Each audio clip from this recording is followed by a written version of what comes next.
আমার আম্মু যখন বাধা দিতে গেছে তখন আমার আম্মাকে লাথি মেরে ওইখানে ফেলে বাড়ি মেরে আমার আম্মুর মেরুদণ্ড ভেঙে ফেলছে।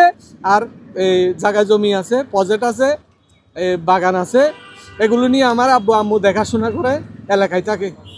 তো আমরা অনেক নিরীহ মানুষ, এলাকায় গিয়ে আপনারা সবাই জাস্টিফাই করতে পারবেন, যাচাই করতে পারবেন। আমার বিষয়টা হচ্ছে আমার আব্বু আম্মু অনেক কষ্ট করে এলাকায়, কারো ক্ষতি না করে এলাকায়, কারো যাতে ক্ষতি না হয়, কারো যাতে সমস্যা না হয়, এভাবে জীবনযাপন করতেছে। আমার আব্বুর বয়স হচ্ছে 95 বছর, আমার আম্মুর বয়স 65 বছর। আমার আব্বু আম্মু অনেক নির্যাতিত শিকার। আজকে সেই কারণে দেওয়াল পিছনে ঠিক থাকার কারণে আমি আজকে মানববন্ধন এখানে আইসি আমার পরিবার নিয়ে এখানে আইসি দাঁড়াইছি যে মানে মান সম্মান ক্ষুণ্ণ হবে, আমরা মানুষের কাছে ছোট হব এটা না ভেবে আজকে এই মানববন্ধন করার আমার একটাই উদ্দেশ্য। আমার কথা হচ্ছে জায়গা জমি সংক্রান্ত বিষয় থাকলে মামলা থাকে কোর্টে, মামলা আছে, মামলা নিষ্পত্তি হবে, মামলা ডিগ্রি হবে। মামলায় যদি ওনারা যদি ওনাদের সাথে আমাদের সাথে মামলা আছে, মামলা ডিগ্রি ওনারা ফাইলে ওনারা জমি ওনারা নিবে, আমরা ফাইলে আমরা নিব। জায়গা তো আমরা কোথাও করে নিয়ে যাচ্ছি না, আমরা কোথাও কিছু করতে পারতেছি না। জায়গা জমি আমার আজকে বিগত 30 বছর যাবৎ আমার বাগান, আমার প্রজেক্ট, আমার ডিপ আমার আব্বু করছে যে সব কিছু আমার ডকুমেন্টপত্র আছে। আমার বাড়িতে গিয়ে অনাকাঙ্ক্ষিতভাবে এই মহসিন আরও 10-15 জন ব্যক্তি নিয়া, মহসিন, তারপরে নুর আলম ফেরদৌসি, নুরুল আজিম, মিজান, সন্ত্রাসী বাহিনী নিয়ে যখন গাছ কাটতেছে সুপারি গাছ, তখন আমার মা গিয়ে, আমার আব্বু অসুস্থ, আমার আব্বু শোয়ার থেকে উঠতে পারতেছে না, আমার মা গিয়ে বাধা দিছে, তোমরা এখানে গাছ কাটতেছো কেন? এটা তো কুড়ে রামু কুড়ে মামলা চলতেছে। মামলা নম্বর হচ্ছে আপনার 146/2025 ইংরেজি অফর, সহকারী জজ আদালত রামু কক্সবাজারে।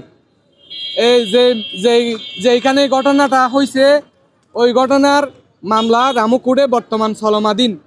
আমার আম্মু যখন বাধা দিতে গেছে তখন আমার আম্মাকে লাথি মেরে ওইখানে ফেলে বাড়ি মেরে আমার আম্মুর মেরুদণ্ড ভেঙে ফেলছে। এই আমার আম্মুর চিকিৎসার সদর হাসপাতালে চিকিৎসাধীন অবস্থায় আমার আম্মু 1 সপ্তাহ চিকিৎসায় ছিল। 1 সপ্তাহ চিকিৎসা করার পরে আমার আম্মুকে বলছে যে আপনি চট্টগ্রাম যান। চট্টগ্রামে যাওয়ার জন্য ডাক্তারে লিখে দিছে। আমার আম্মুর এনসি আছে, তারপরে আপনার এই এই ইয়া আছে, এক্সরে রিপোর্ট আছে, এক্সরে রিপোর্ট সবগুলো দেওয়ার পরে আমরা একটা অভিযোগ নিয়ে থানায় গেছি। আমার এজার নিয়ে যখন আমি থানায় যাই, আমি যাই নাই, সরি, আমার আব্বু গেছে, আমি ছিলাম না তখন। আমার আব্বু গেছে, আমার আব্বুকে ওসি সাহেব বলে যে সেকেন্ড অফিসারকে আপনি এটা দ্রুত কিনেন, পদক্ষেপ নেন। ওসি সাহেব তখন সাথে সাথে বাইর হয়েছে। বাইর হওয়ার পরে কাকে ফোন দিছে, এটা আমার আব্বুর বক্তব্য, কাকে ফোন দিছে আমি জানি না। তখন বলতেছে যে আগামীকালকে যাব বলে ওনারা গেছে 10 দিন পর। 10 দিন পরে গিয়ে ওইখানে রোডের থেকে সরজমিনে নামে নাই। ঈদগড়ের যে এই এসআই, ওনার নাম কি, কামালকে নিয়ে গিয়ে রোডের থেকে হাইটা গাড়ির থেকে নাইমা রোডে আমার যেখানে ঘটনা হয়েছে ওইখানে যাই নাই, না গিয়ে হেঁটে চলে আসছে। হেঁটে চলে আসার পরে আমার আব্বু যখন বারবার ওনাদের কাছে আসতেছে আমার বিচারটা আপনারা করবেন কিনা, তো আমার আব্বুকে আশ্বাস দিচ্ছে যে আসামিগুলো ধৃত করা হবে, আপনারা ইয়া হয়েন না, আমরা এটা ব্যবস্থা নিচ্ছি।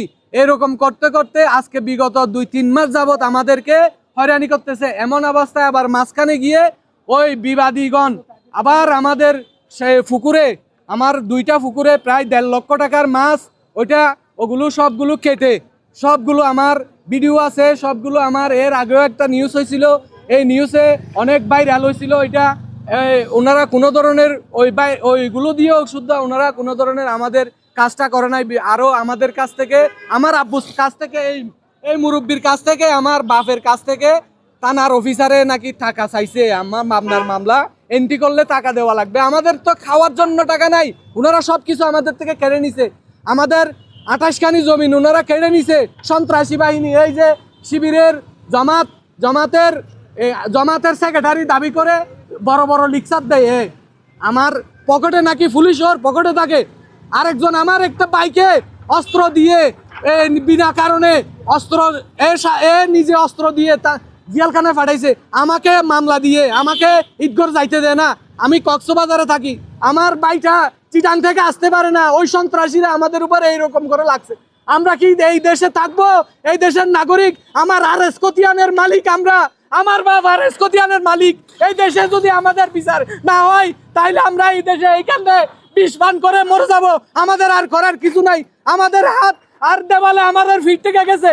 ওনারা যদি রক্ষক হয়ে বক্ষক এরা আমাদের নিরীহ মানুষের উপর এই ধরনের নির্যাতন করে। আমার মাকে মেরে মেরুদণ্ড ভেঙে ফেলছে।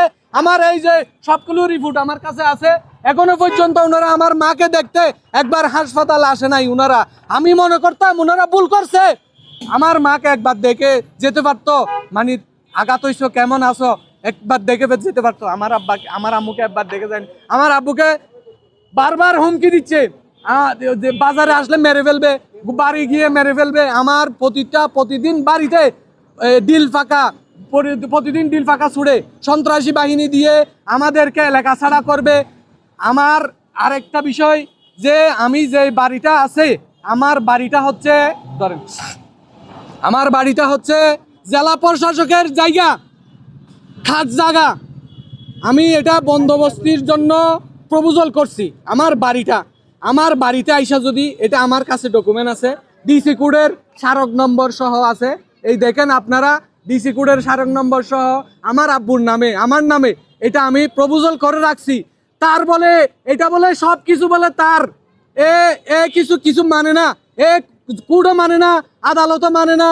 এর মানে ক্ষমতা আছে, ক্ষমতা নিয়ে ক্ষমতা ব্যবহার করবে, আমাদেরকে এলাকা বিতাড়িত করবে, এলাকা ছাড়া করবে। আমি জনগণের কাছে এই বিচারটুকু চাই। আমি জনগণের কাছে, আমার আব্বুর থেকে আপনারা জিজ্ঞেস করেন, আমার মার থেকে জিজ্ঞেস করেন, আমি যদি মিথ্যা কথা বলে থাকি, এই মসজিদের সামনে দাঁড়াইছি, এই মাটির উপরে দাঁড়াইছি, আল্লাহ একজন উপরে আছে, তার নির্যাতনে আমরা এলাকাতে থাকতে পারতেছি না। আল্লাহর কসম করে বলতেছি, আমার আব্বু এই কক্সবাজার আসার জন্য একজন